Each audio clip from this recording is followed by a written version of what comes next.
And now, this is News Views, a newscast for Champaign-Urbana, Illinois, and the world. And now, Michael Badger. Hello and welcome to News View for November 30th, 2012. Tonight's top story comes from WCIA Television, Channel 3 in Champaign, Illinois. And they said Champaign students at an apartment building are trying to get back to normal. And the student says, quote unquote, it was a little bit of an adrenaline rush, I guess. And he was trying to escape the fire from the apartment next door. The building caught fire because police say a student was making smoke bombs. However, one resident says everyone inside worked together to get out safely. Before the sun came up, emergency lights lit John Street Wednesday. Police say it's because Austin Pavelitis was in his apartment on the second floor cooking chemicals on his stove. Gary Hendricks lives across the hall and said, quote, I heard the explosion actually because I'm right by it. Then I heard people yelling, smelled some smoke, unquote, said Hendricks. Hendricks also said he could hardly see but spent precious minutes checking on his neighbors. And he also said, quote, made sure the one girl across the hall was out of the way.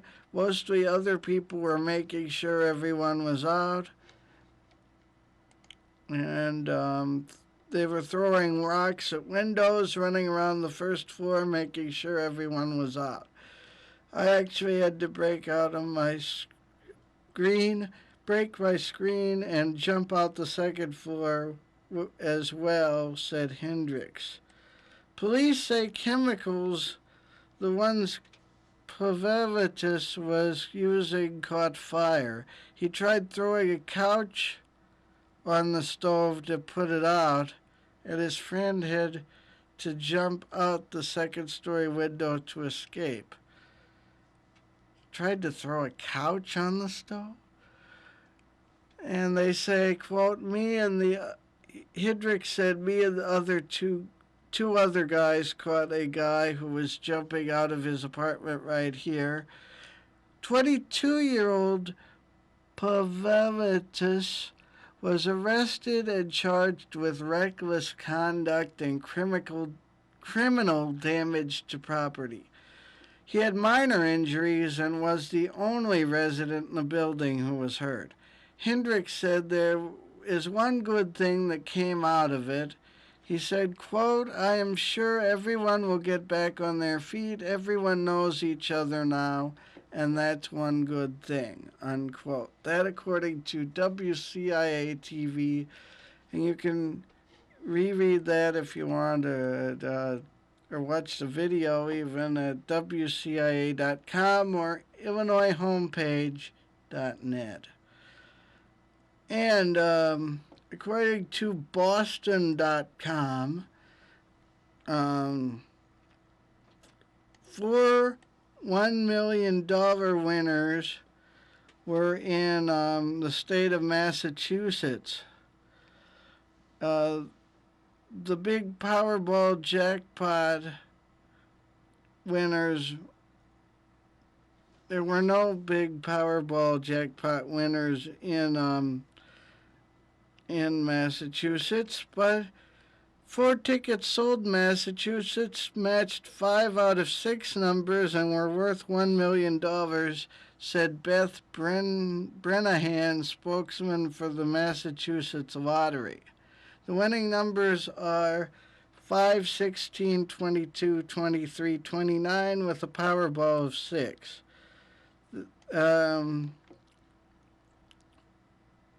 Brennahan said, quote, they came one number shy of winning the jackpot. They hit everything but the Powerball.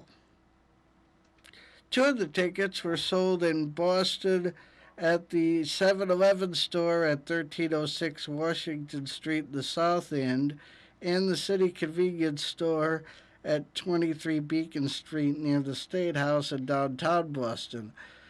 The other two tickets were sold at the Galaxy Newsstand on South Bridge Street in Auburn and Tedeschi Store number 153 on Union Street, Rockland, Brennahan said.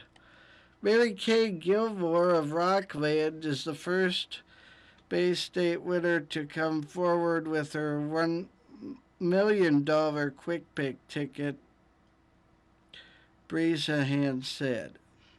Gilmore, who works as a mortgage loan officer, opted for the lump sum, which amounted to $700,000 after taxes, Brennan said. Gilmore bought two Quick Play tickets for last night's drawing, one for her and one for her boss. She kept that and what turned out to be the lucky ticket and plans to use the cash to pay off her family's mortgage and her children's student loans, Brennan said.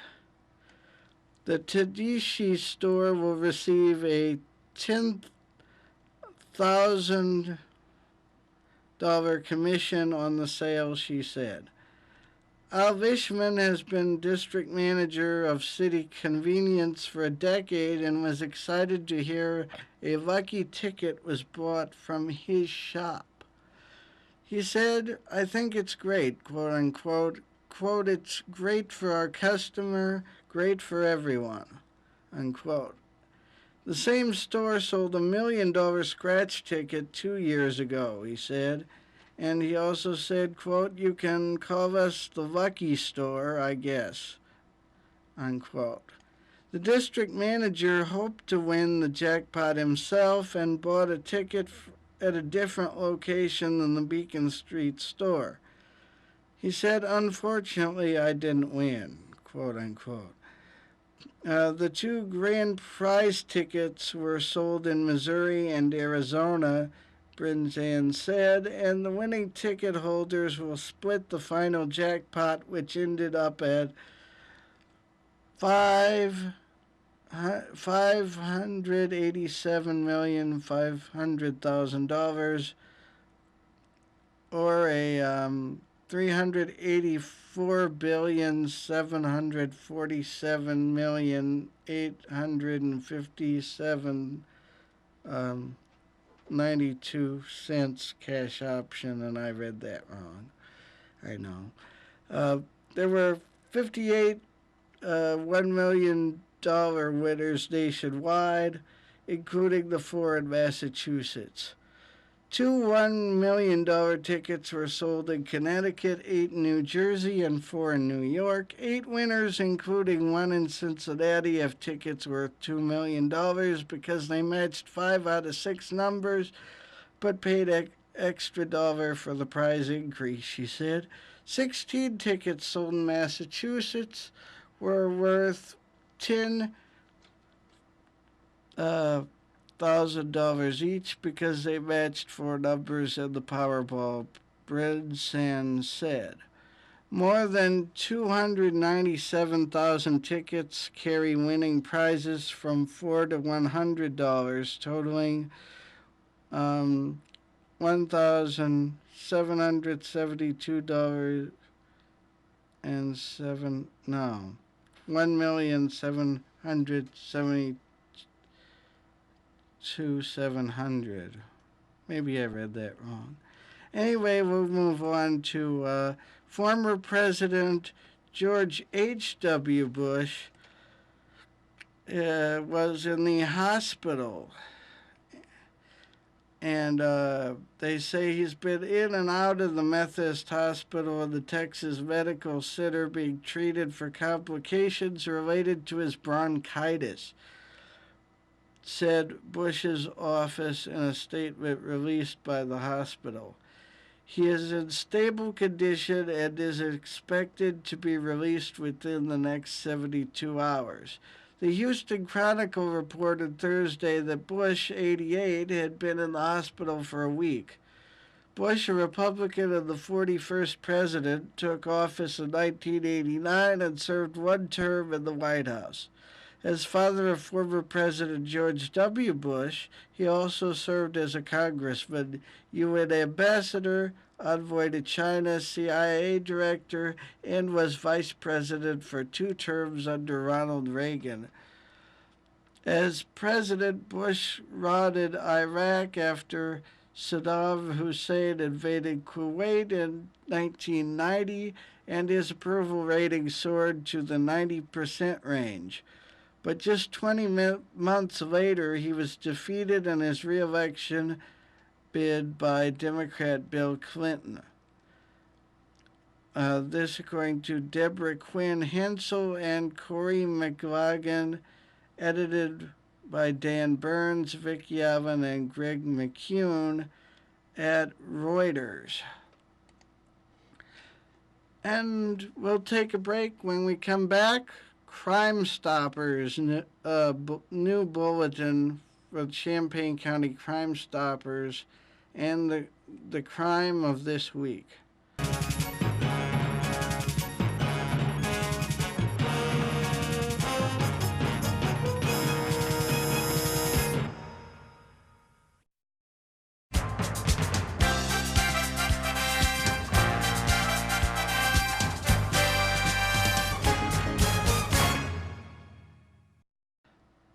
And your Crime Stoppers bulletin from the Champaign, Illinois County Crime Stoppers is: the Champaign Police Department is seeking assistance in identifying a suspect using a stolen credit card on October 20th, 2012. The victim last possessed her credit card at the Dollar Tree in Champaign. The credit card was used to make numerous fraudulent purchases at various locations, including ExxonMobil, Foot Locker, JCPenney, Gordman's, and Best Buy, all in Champaign. According to the surveillance video, the suspect is a black male. Images taken from the surveillance video are provided. If you have any information regarding these incidents and the identity and or whereabouts of the suspect, call Crime Stoppers at 217-373-TIPS or area code 217-373-8477. Information can also be sent by anonymous tip on the web by going to www.373tips.com or by sending an anonymous cell phone text to the following: tip 397 plus the information to crimes, CRIMES, or 274637. The information you provide is confidential. You do not have to give your name or appear in court. Crime Stoppers will pay a reward if the information you provide leads to an arrest. Cash rewards are also paid for information on other felony crimes or fugitives in the Champaign County area. And back to the other news tonight on Newsview, Vice President Joe Biden went to Costco. He made a trip to the new Costco store in the northeast Washington, D.C. area Thursday, turning the store opening into a bit of a media event amid the town's fiscal cliff fatigue. This according to Wall Street Journal's blog, Washington Wire. Mr. Biden posed for photos with Costco co-founder Jim Sinegal, who supported the Obama-Biden ticket and spoke at the Democratic convention. At the store, Mr. Biden flashed his Costco membership card, and his wife. He and his wife are formerly members, and Mr. Biden had their membership reactivated Wednesday, paying the $55 fee. Mr. Biden made brief comments on the fiscal cliff negotiations, saying that consumer confidence is growing and the last thing we need to do is dash that, quote unquote, and calling on Congress to extend the middle class tax cuts. It's important Congress acts right now, quote unquote, Mr. Biden said while filling a shopping cart with books, a large apple pie, and a 32-inch Panasonic television. He went on to say, quote, all these folks in this store, man, it's going to make a difference. Take $2,200 out of their pockets next year, you have a big problem, unquote. Mr. Biden checked out watches on display and purchased one, though not a $1,200 ones he was eyeing in the display case. Mr. Biden also turned down store workers who tried to get him into the tire department. And he said, hey man, I don't need tires. I don't drive anymore. And on a similar note, President Obama and former Republican nominee and candidate for president Mitt Romney met over lunch on November 28th. The bitter campaign foes just weeks ago, President Obama and Mitt Romney are sharing lunch at the White House with an eye on overlapping interests rather than the sharp differences that define their presidential contest. This according to Newsday at Newsday.com. In their first meeting since the election, Obama and the Republican nominee are to meet in the White House's private dining room, or they did yesterday, and this would fulfill a promise Obama made in his victory speech the night of November 6th.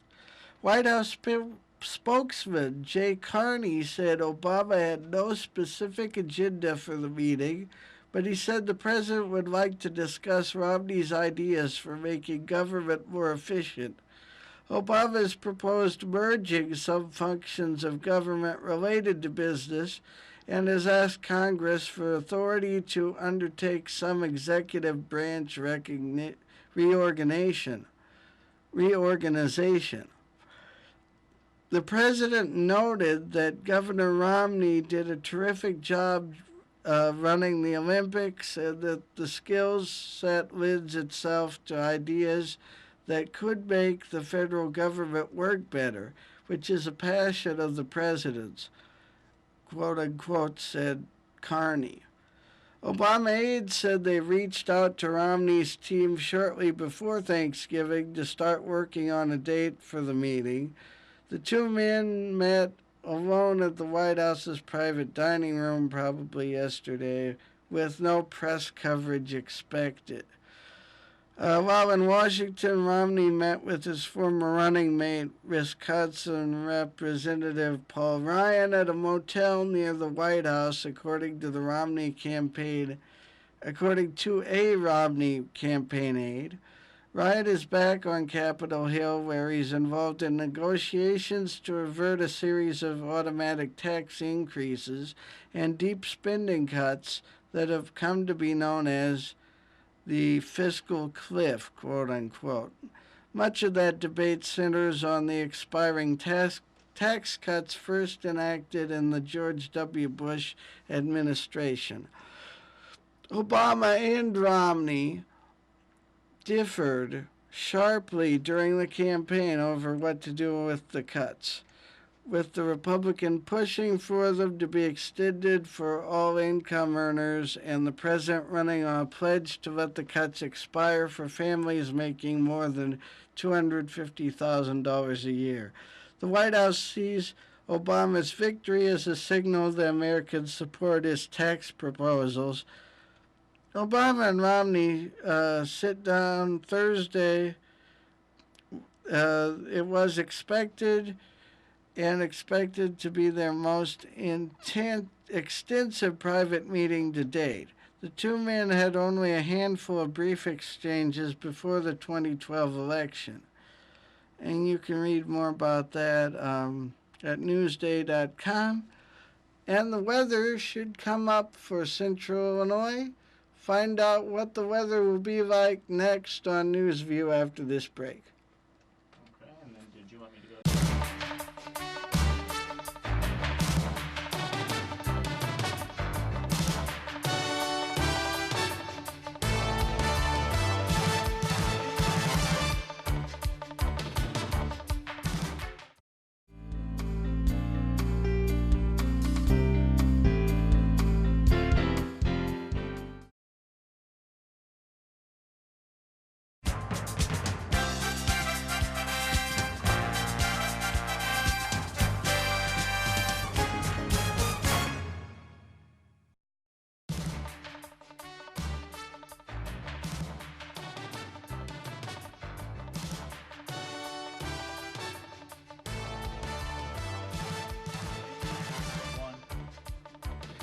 Hello, this is Michael Badger with your weekend weather for the weekend of November 30th, 2012. Friday night tonight, partly cloudy skies with a low of 40 degrees Fahrenheit. Saturday, cloudy, high of 60. Saturday night, a low of 50 degrees with rain. And for your Sunday, a high all the way up to 62 degrees Fahrenheit under partly sunny skies. And for Sunday night this weekend, a low of 52 degrees Fahrenheit under cloudy skies. I'm Michael Badger, and this has been your Central Illinois NewsView weather.